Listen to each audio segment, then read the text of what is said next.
Name a famous summer. Bryan Adams would say 69. Some may say the barbecue one. How about 66 or 22 or maybe 2012? The most famous for its weather would have to be the summer of 1976. Whether you are old enough to remember it or not, if you're interested in weather or climate, you'll at least have heard something about it. But how hot was it? Why was it so dry? And what makes it so memorable? 50 years on, we'll have a look at the stats and the stories behind that summer. A summer when rivers shrank, fields cracked, and parts of Britain faced water shortages unlike anything seen before or since. The summer of 1976 wasn't just hot, it was exceptional, or at least it was at the time. From late June into early July, the UK experienced one of the most persistent heatwaves ever recorded. For 15 consecutive days, somewhere in the country reached 32 Celsius or higher, a run that, at the time of recording, still stands in our records. The peak of the heat came on the 3rd of July that year, when 35.9 Celsius was recorded in Cheltenham. And in late June, 35.6 was recorded, which is still the UK's record daily temperature for that month. It's too hot for this. In recent years, 1976 has been overtaken. Our warming climate means that 36 Celsius has now been exceeded quite a few times. In fact, on 6 different days in the past decade alone. And the all-time temperature record, well, that now stands at 40.3 Celsius from 2022. Again, these stats are correct at time of recording. Taking the average mean temperature across the summer, so that's the 3 calendar months of June, July and August, 1976 is now only the 6th hottest in our extensive records, going back to 1884. It's worth noting that 76 is still the hottest summer for average maximum temperatures. This, in part, is likely to be because of how dry it was in the lead-up, something we'll come to later. A drier surface allows temperatures to rise more as you don't use energy evaporating the moisture, so more goes into the heating.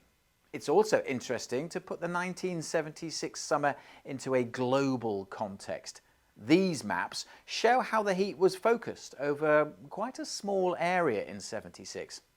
By comparison, the summer of 2024, shown here, a relatively cool one for the UK, was much hotter globally. And it's also worth pointing out that, yes, the summer of 76 was definitely hot, but it was just the summer. The year as a whole was actually pretty cool, much colder than most years in recent decades. That's the stats, but how do people remember it? 1976, I was 5 years old and I just started school, and I just remember those oppressive hot days, and the bell went for break time and we all just bolted to the water fountains, and there were 2 water fountains in the school. We all queue up and we'd all be kind of jostling to kind of like get some water, and then we would just run round the back of the queue and make sure we tried to have a sort of second go before the end of break time. One of the games we were playing before we broke up for summer holidays was to see how quickly we could fill a jam jar with ladybirds, and we would literally get a jam jar and scoop it along the floor. So I mean, it didn't take very long to fill the jam jar. so that was the game we played, and that's the thing that stuck in my mind. My main memories of 1976 are obviously the water shortages. This went on for weeks and weeks, and obviously the hosepipe bans, and we were actually limited to the amount of water we could use.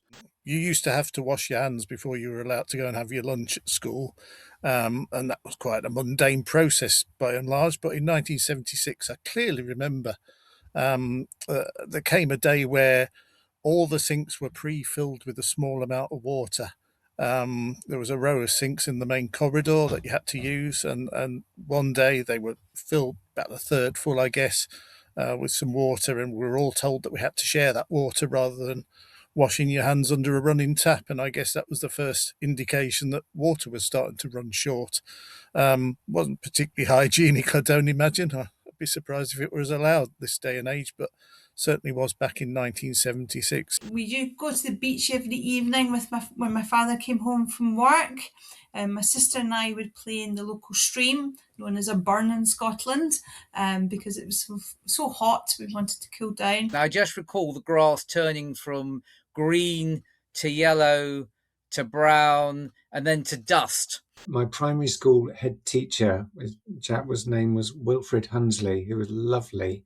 One day he had a whole school assembly, and I remember him going to great pains to sort of say, remember the summer of 76. He made us chant it to remember that, yeah, he knew it was a special year. So, yes, he made us all remember.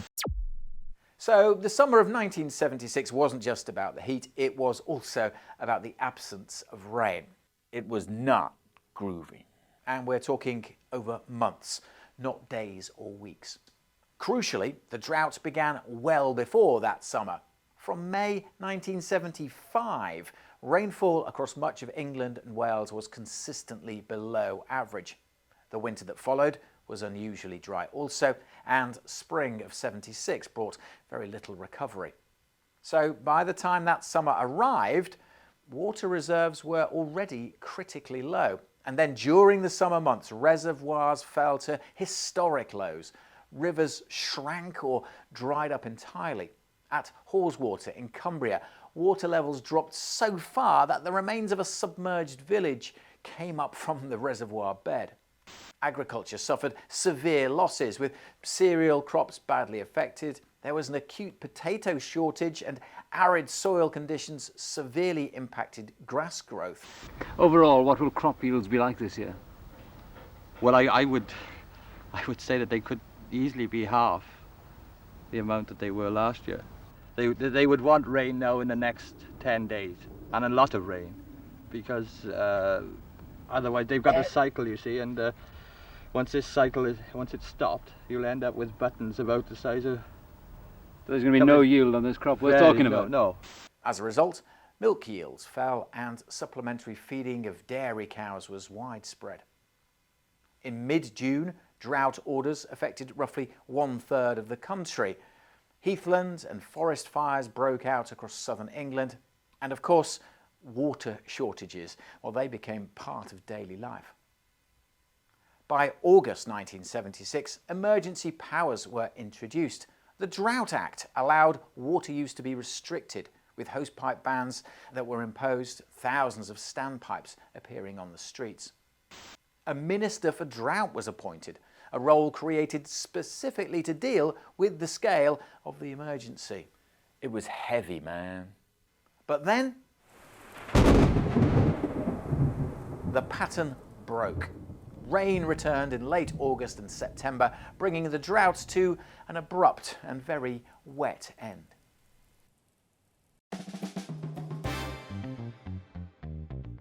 The most simplistic answer as to why 1976 was so exceptional is the prevailing pressure pattern over the UK. It was out of sight.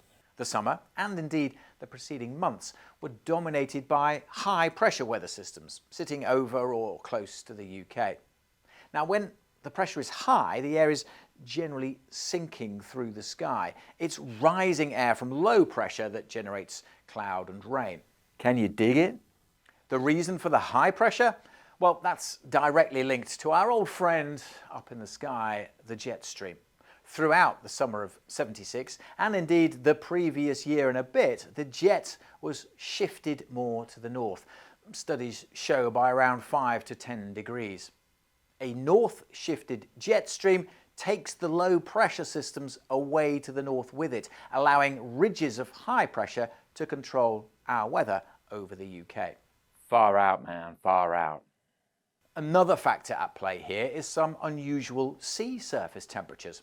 A pattern of warmer and cooler zones in the North Atlantic Ocean, which is where our weather usually comes from, has been identified and may well have been responsible for the jet being shifted further north. but also, even further afield, a cooling of the northern parts of the Pacific Ocean during the previous winter has been linked to a shift in global wind patterns that are likely to have helped also push the jet north for a more prolonged period.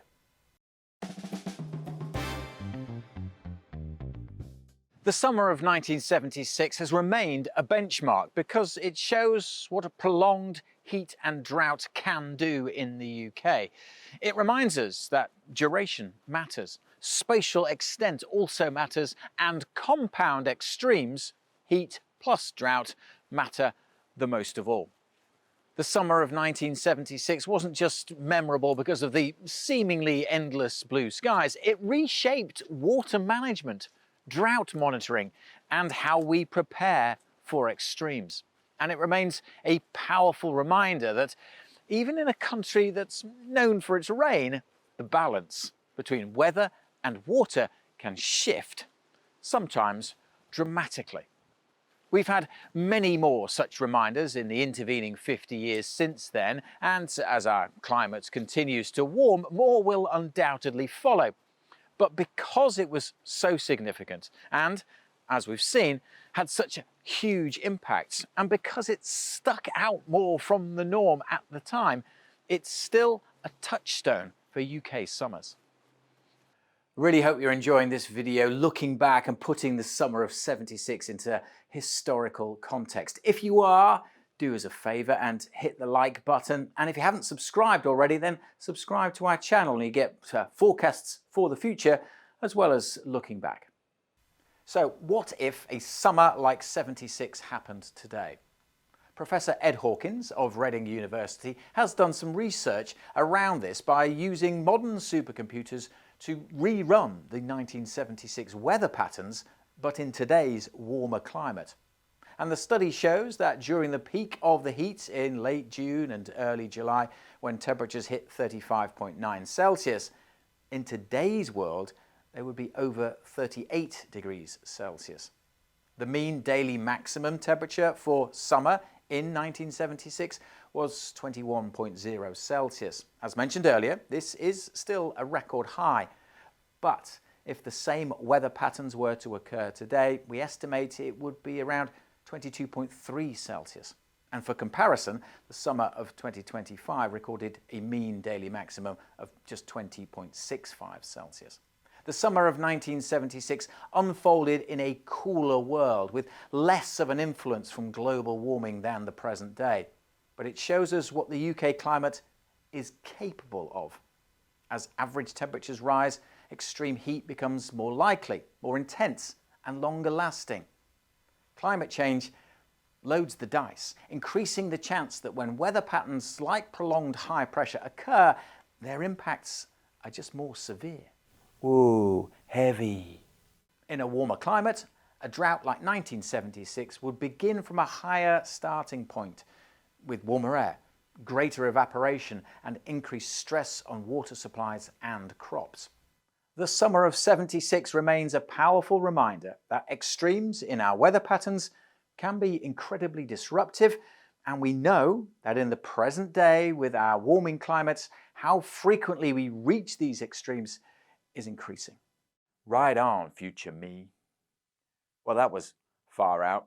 Thanks for watching, and did you know that back in 1976 the UK didn't have an official definition of what a heatwave was? That has been a relatively recent development. If you want to find out what makes a heatwave and not just a hot spell, watch this video next. Peace and love. Make sure you like and subscribe for daily uploads.